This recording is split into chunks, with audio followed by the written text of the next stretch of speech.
Charles Tripp, thanks so much for being here. Thank you.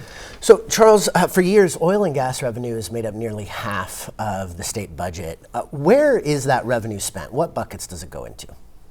Well, the main spending pots are for public schools, higher education, and health and human services. Education alone makes up about 60% of the spending. But what I think is important is where that money comes from and the kind of impact it has on spending for the last 40 plus years. Mm-hmm. So rewind, oil and gas is making up 35 to 50% of our revenue stream. It is a very volatile revenue source. And going back to the early 80s, New Mexico would produce about 70 million barrels of oil a year. This year, we're likely to produce over 800 million barrels of oil. So it's driving a huge increase. But as you see from the daily prices, it's very volatile. Yeah. And I'm going to get into what that looks like today as these oil prices are rising. But Tripp, New Mexico in Depth published a story last month about the oil and gas industry and how it's supporting candidates, how it's funding campaigns. How is the industry wading into this year's governor's race in particular? According to the last reports that my colleague Marjorie Childress looked at, the campaign finance reports is what I'm talking about. At the end of April, they had given $2 million. Several companies had.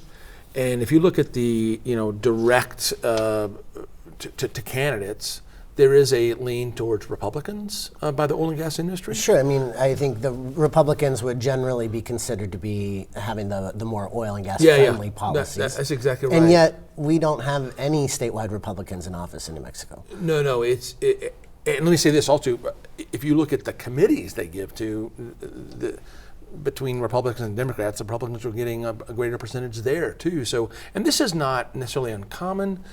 They do spend this way every 4 years on the governor's race. Are they spending more on the three Republican candidates? They're really backing Doug Turner right now. He's, according to the last reports, he received close to $170,000. That's the greatest amount of any candidate, it appears, right now. I think Greg Hull, who is a Republican, is getting, as my memory serves, it's probably less than $5,000. And Duke Rodriguez, according to the last report, was zero. But what about the Democratic governor's race between Deb Haaland and Sam Bregman? So with Bregman, he's getting more money than Deb Haaland, but it doesn't even approach what Doug Turner's getting. But yes, they seem to be backing Sam Bregman in this race. More than Deb Haaland. And Missy Courier, the president of the Oil and Gas Association, was in North Dakota recently and encouraged folks to vote for Bregman. Is that right? That is because her belief is she said it out loud that she doesn't believe that a Republican can win in the general election. So they need to actually do their work in the primary and try to keep Deb Haaland out of office. Because she was Interior Secretary, and there were a lot of battles over where oil and gas can move and all this kind of stuff. Is that a shift for their strategy in terms of campaign support to be supporting a Democratic candidate in that way? I mean, I think what they're doing is they're playing the role of smart money, which is they're trying to get their person in. So in the general, they'll know what they can work with. If Sam Bregman were to win the primary and then go on to win the general, there is a sense from the contributions that he's getting Deb Haaland's getting a lot of small contributions.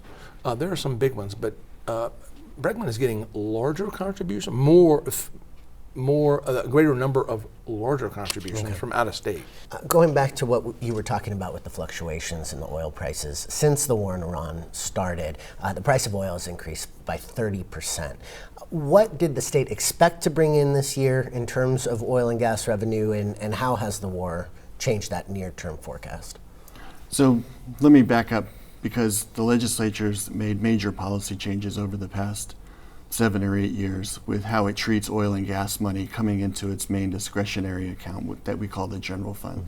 When you buy something You pay gross receipts taxes, personal income taxes. That comes into the general fund, as well as some direct oil revenue from drilling activity that occurs in the state comes into our general fund. Every time we'd have high prices going back for 40 years, the legislature would make policy changes to its tax code, as an example, or spending. It would cut taxes and by default become more dependent on oil. And we've seen this boom and bust cycle for a long period of time. And what the legislature has done now is said, when we have high prices, we're going to not put that into the main budget. We are going to save that for the next generation, essentially, and set up a series of trust funds. The biggest one right now is the Early Childhood Trust Fund. So basically, when we get windfall excess revenue from oil and gas like we're getting right now, that money will flow directly into the trust fund. And there's a series of other ones that the legislature's created. What are those? The Severance Tax Permanent Fund is the next largest one, and that will spin off interest income back into the general fund. There's the new Behavioral Health Trust Fund and a Medicaid Trust Fund.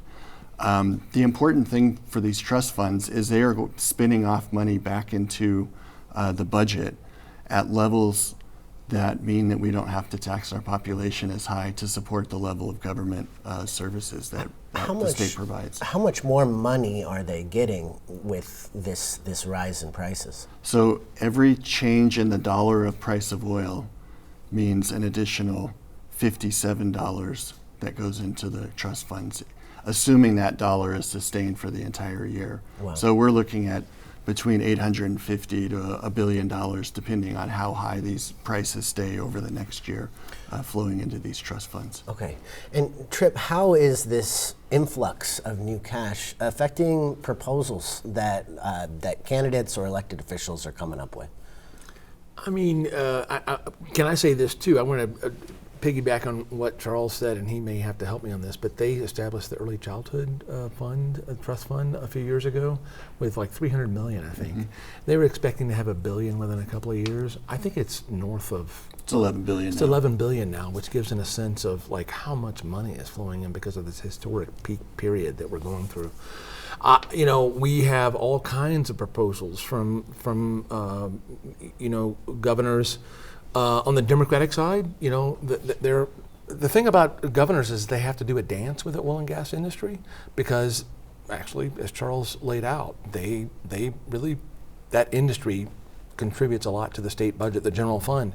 So you have, Sam Bregman talking about rebates to New Mexicans because there's so much money flowing in there.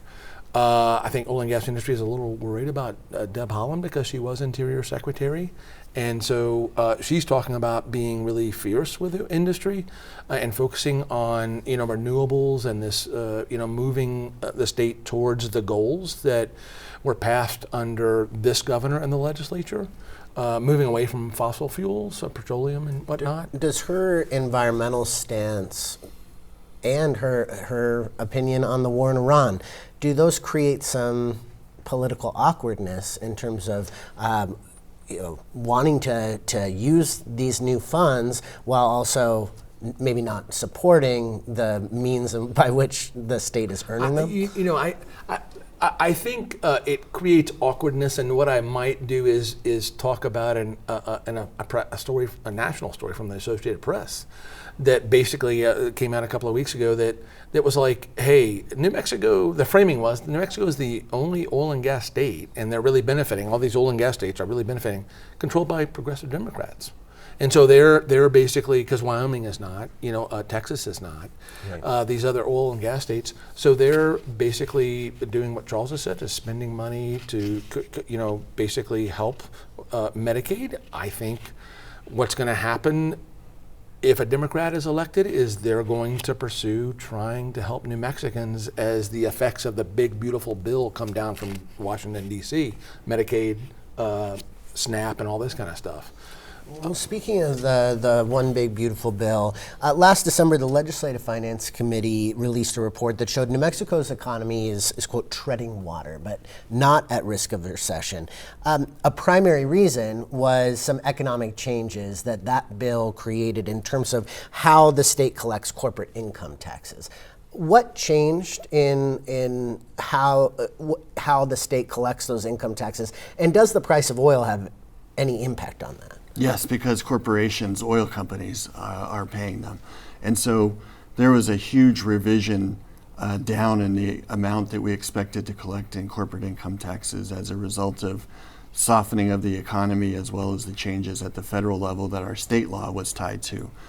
So much so that we saw in certain months last fall, the state was actually paying refunds out as opposed to collecting corporate income taxes.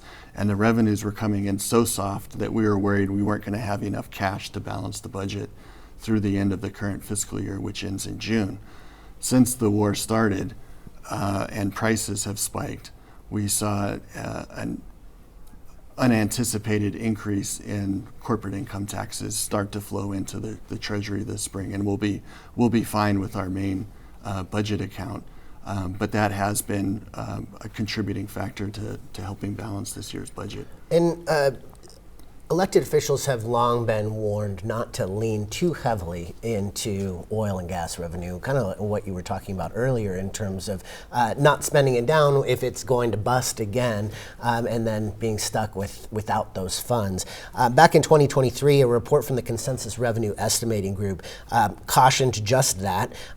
We've discussed those short-term projections. What about the long term? Would a spike like we're seeing today affect how reliant New Mexico can be on oil and gas long term? Well, that's where the policy changes that the legislature's put into place, where they've essentially capped how much money can go into the general fund. And all of those higher prices, even if they're over the next couple of years, will flow into the permanent funds. And what's important about that is taking the excess amounts that we're projected to get or that we're getting and putting them into permanent funds is important. But as important, last May, prices were falling and the economy was pretty jittery. And I was looking at internal revenue forecast of losing billions of dollars, and I slept like a baby. How did I do that? It was because those losses would hit the permanent funds and the trust funds first before they hit the school budget, before they hit the Medicaid budget, where we would have to come in and make painful cuts. So it's had a huge insulating effect from both the upside and the downside. Will that change that caution that lawmakers are given to not rely so much on oil and gas money if it's being saved and can be tapped over time, and it's not we're not riding that roller coaster as much? Does that mean that long term New Mexico can rely on oil and gas because it's been sucked away? Yes, and I think if we play our cards right, by the end of the decade, our investment income from these savings will be the second largest revenue stream to the general fund and overtake personal income taxes and come in right behind, and it'll overtake how much oil and gas contributes to the general fund, and overtake personal income taxes as well. Well, these oil prices have made New Mexico richer, but it's actually quite painful for New Mexicans who are paying these exorbitant prices at the gas pump. The average cost for a gallon of gas in New Mexico right now is $4.36 a gallon. Compare that to a year ago when it was less than $3. That's a $1.40 difference. That makes a huge difference for a lot of New Mexicans. Tripp, you mentioned Bregman's idea for a rebate, but do other candidates who are running this election cycle for governor or otherwise have plans to use some of this money to support New Mexicans at the gas pump? One thing that Doug Turner, a Republican who's running for governor, has talked about is giving a holiday on the state gas tax that would relieve New Mexicans. Back in the day, I think it was like 19 or 20 cents. I can't remember what it is. Yeah, a little less than that. Yeah, okay. And so that would do that. But the important thing to remember is that the state gas tax helps fund the transportation fund that actually goes to maintaining and building roads around the state. So there's something that's he's wanting to push that. Bregman's wanting to push the rebates. So when you say that it goes to fund the roads, then that money would have to come from somewhere else, or the roads wouldn't be as... Yeah, someplace else. And given all the money that's coming in, the legislature, if that is what he pushes, and the legislature buys that proposal, if Turner is elected, then they would have to make some decisions on where that money comes from. In my experience of reporting on the legislature, I think that would be a very hard sell, though. Is taking the state, giving a holiday on the state gas tax, although people, New Mexicans are feeling a lot of pain. And I know in the past, Bill Richardson in 2005 gave a rebate to New Mexicans because they were riding high in the oil and gas industry. At the time, the state was, and there were high costs, energy costs. So the rebates have been done before. The state gas tax holiday, I don't remember when that's ever been done. I don't remember. Okay. Guys, thanks so much for breaking all this down. Appreciate it.